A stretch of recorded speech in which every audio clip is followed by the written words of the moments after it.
Bhajanlal Sharma cabinet meeting खत्म होने के बाद अब मीडिया से मुखातिब होंगे और जैसा कि कहा जा रहा था कि कैबिनेट मीटिंग के बाद ब्रीफिंग होगी, लेकिन आज खुद मुख्यमंत्री यहां पर जुड़ेंगे, सीधे तौर पर मीडिया से बातचीत करेंगे, सरकार के फैसलों की जानकारी देंगे और ये सीधी तस्वीरें। तो कैबिनेट बैठक के बाद प्रेस ब्रीफिंग शुरू हो रही है।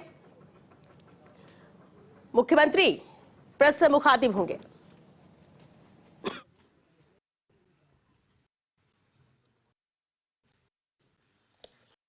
नमस्कार, बहुत शुभकामनाएं। आज हमारे बीच कैबिनेट ब्रीफिंग के पश्चात प्रेस ब्रीफिंग के लिए हमारे बीच में माननीय मुख्यमंत्री भजनलाल शर्मा जी, इसके अलावा उप श्रीमती दिया कुमारी एवं प्रेमचंद बैरवा जी उपस्थित हैं। मैं सम्माननीय भजनलाल शर्मा जी से कि प्रेस ब्रीफिंग संबोधित करें।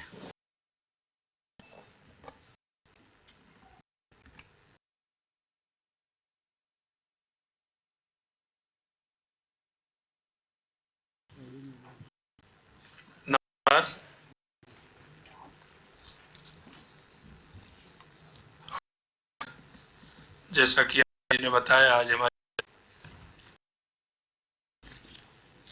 बैठक थी। कुछ महत्वपूर्ण निर्णय उसमें हुए हैं, आपकी जानकारी।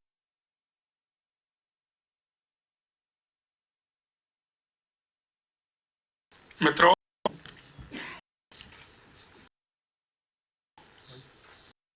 सबसे पहले तो राजस्थान में बात आती थी को लेकर। आज हमने दो आपकी जानकारी में मैं देता हूं।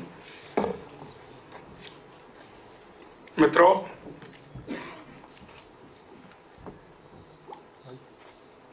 सबसे पहले तो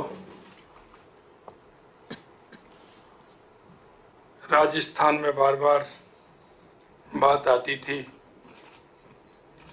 पेट्रोल डीजल को लेकर के। आज हमने दो कार्य इसमें किए हैं। राजस्थान के अंदर डीजल पेट्रोल के अंदर विसंगतियां थी।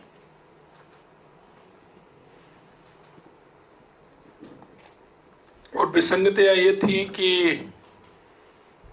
जयपुर जिला, उदयपुर जिला, जोधपुर जिला, बीकानेर, गंगानगर, इसमें रेट का बहुत बड़ा अंतर था।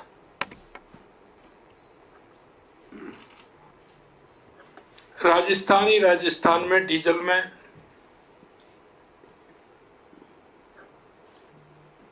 लगभग 5 रुपए 28 पैसे का अंतर था और पेट्रोल में लगभग इतना ही अंतर था। ये विसंगति थी, किसी ने इसकी ओर ध्यान नहीं दिया। हमने उस विसंगति, इसमें 1 जनवरी 2024 से 50% महंगाई भत्ता दे होगा। पूर्व में राज्य कर्मचारी एवं पेंशनर को 46% महंगाई भत्ता दिया जा रहा था। हमने 4% बढ़ा करके इसको 50% किया है। हमारे इस निर्णय का लाभ लगभग 8 लाख कर्मचारियों एवं 4,40,000 पेंशनर्स को मिलेगा। बढ़े हुए महंगाई भत्ते का लाभ राज्य कर्मचारी व पेंशनर्स के अतिरिक्त पंचायत समिति तथा जिला परिषद के कर्मचारियों को भी दे होगा। इस क्रम में कर्मचारियों को वेतन माह मार्च 2024 से अप्रैल 2024 से बढ़े हुए महंगाई भत्ते का नकद भुगतान किया जाएगा तथा दिनांक 1/1/24 से 29/2/24 की राशि संबंधित कर्मचारियों के सामान्य प्रावधायी निधि 2004 सामान्य प्रावधायी निधि SAV खाते में जमा की जाएगी। राज्य कर्मचारियों को संबल देने के लिए राज्य सरकार इस बढ़ोतरी पर सालाना करीब 1640 करोड़ रुपए का इस पर व्यय आएगा। इसी तरह से डीजल में हमारा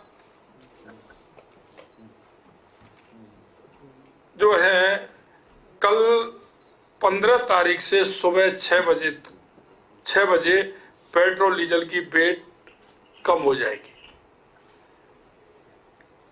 और इसका लगभग 1500 करोड़ रुपए का भार राज्य सरकार पर आएगा।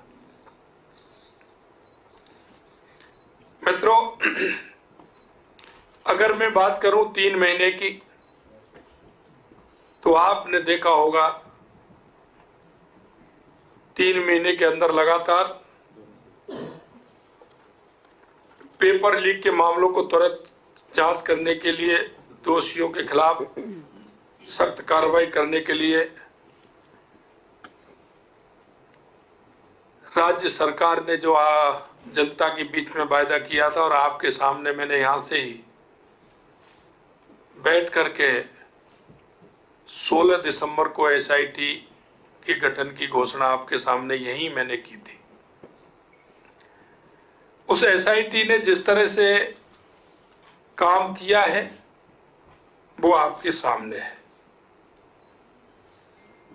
परीक्षाओं में कुल 13 प्रकरणों में पेपर लीक की जांच की जा रही है तथा गठन से लेकर अब तक लगभग 63 आरोपियों को गिरफ्तार किया है। राज्य में संगठित अपराधों और प्रभावी नियंत्रण अपराधियों के विरुद्ध सख्त कार्रवाई किए जाने हेतु राज्य स्तर पर एक विशेष दल हमने एंटी गैंगस्टर टास्क फोर्स का गठन भी किया है, जो हमारे ADG दिनेश MN अतिरिक्त महानिदेशक पुलिस अपराध शाखा के नेतृत्व में काम कर रही है।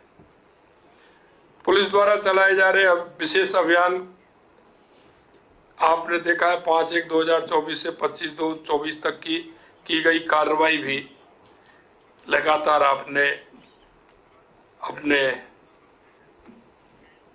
टेलीविजन के माध्यम से और अपने प्रिंट मीडिया के माध्यम से आपने बताई है। मैं अगर बात करूं 9,371 आदतन अपराधी,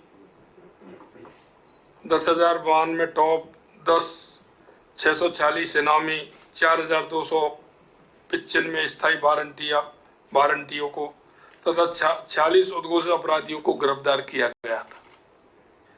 इसी तरह से लगातार आप देख रहे हैं। सर आपने दोबारा बता दीजिए अपराधियों को। 9,371 आदतन अपराधी, 1,092 टॉप, 646 इनामी, 4,295 स्थायी वारंटी है और 46 उद्घोषित अपराधियों को गिरफ्तार किया।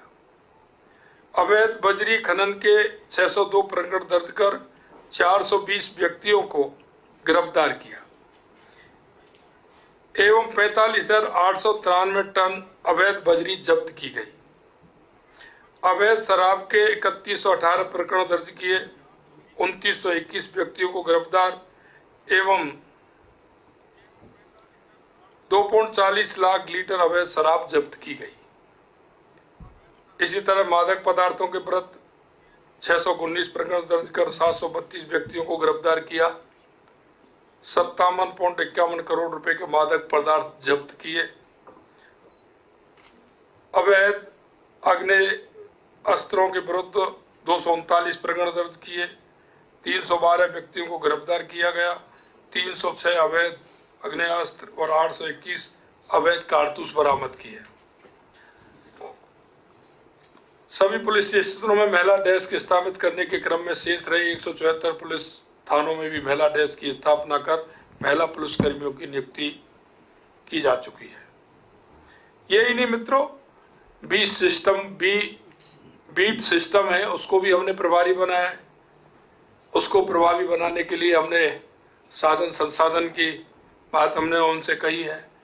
नवीनतम फोटोग्राफर को संकलित करते हुए अपराधियों को प्रोफाइल कर बीट सिस्टम को और अधिक प्रभावी बनाने का कार्य प्रारंभ किया है। इसके अलावा लगातार आप देख रहे हैं जिस तरह से ERCP की हमारी योजना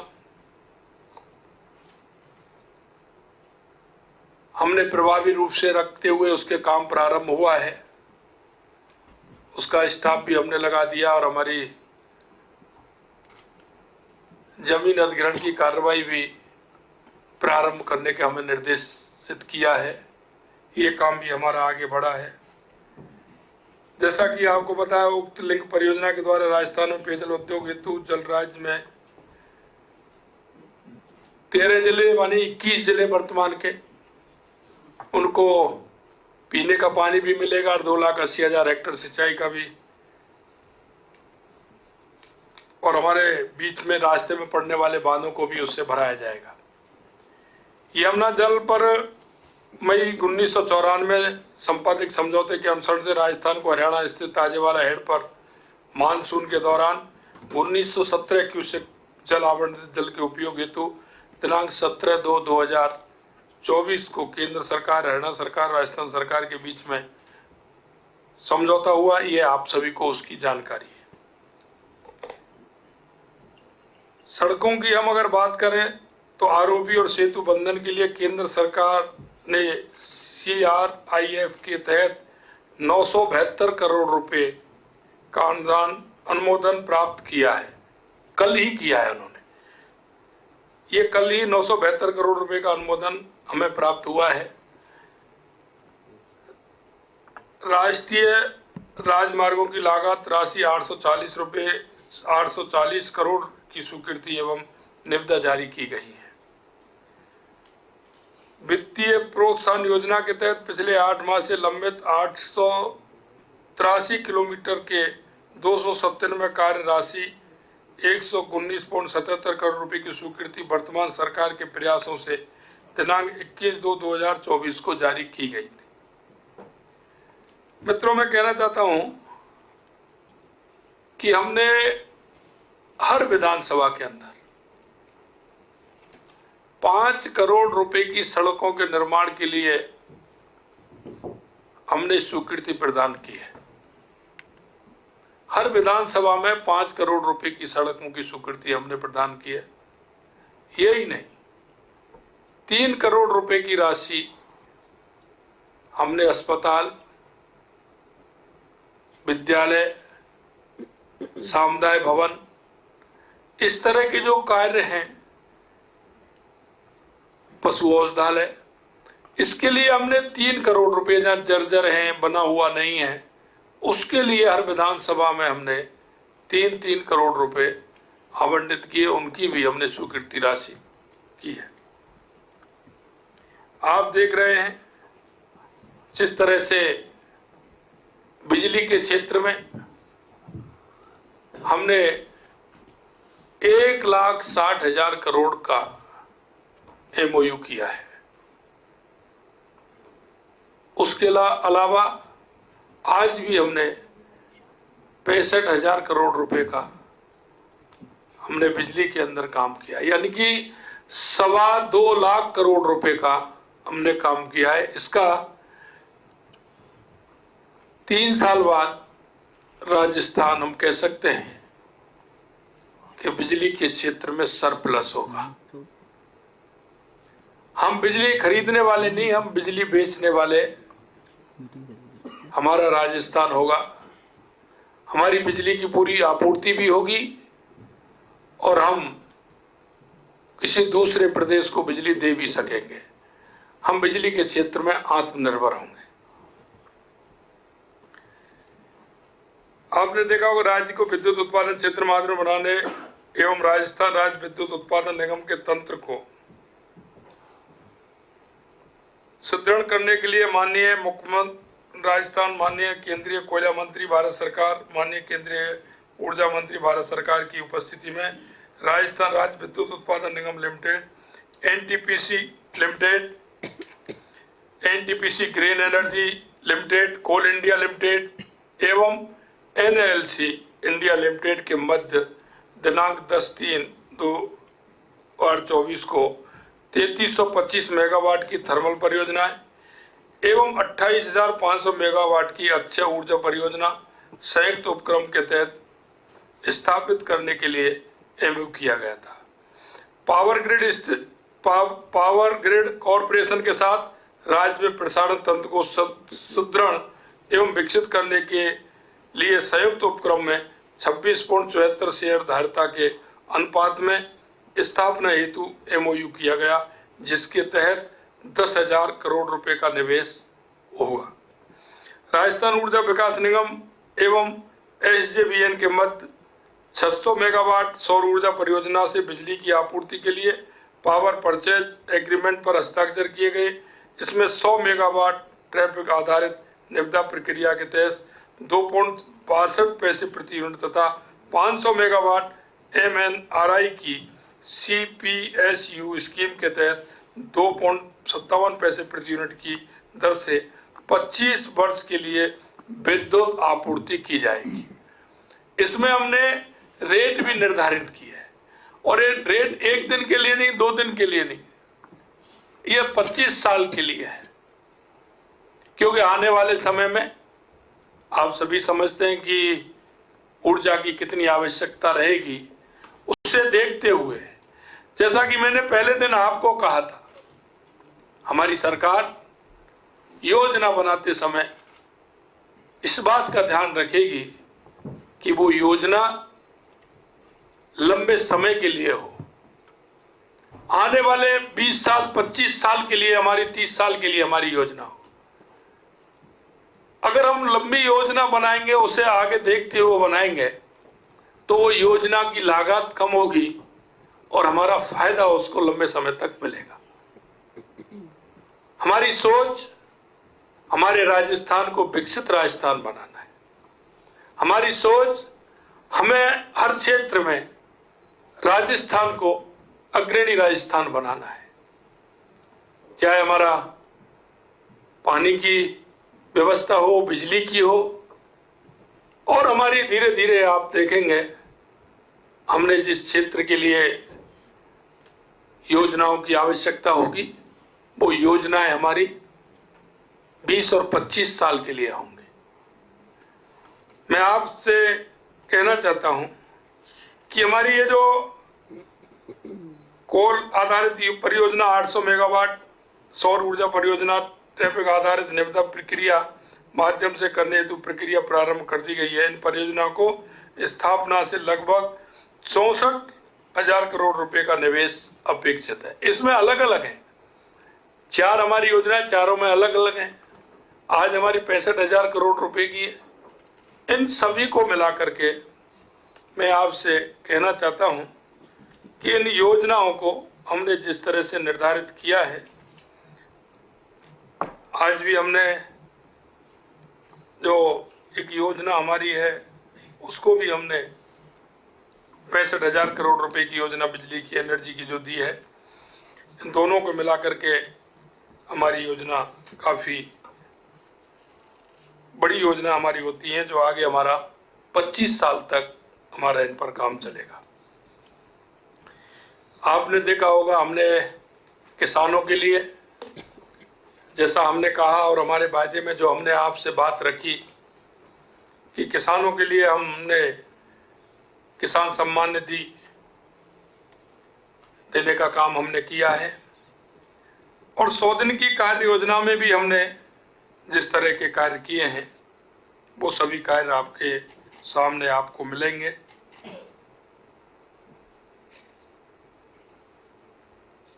जैसा कि हमने कहा कि हम आंगनबाड़ी कार्यकर्ता, आशा सहयोगिनी, पंचायत के जनप्रतिनिधि, नगर निकाय के जनप्रतिनिधि, उनको 10% वेतन बढ़ाने का काम करेंगे, तो उनका वेतन भी हमने बढ़ाया है।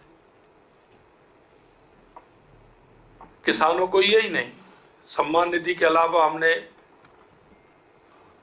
गेहूं पर 125 रुपये एमएसपी बढ़ाने का काम किया है। अगर मैं आपसे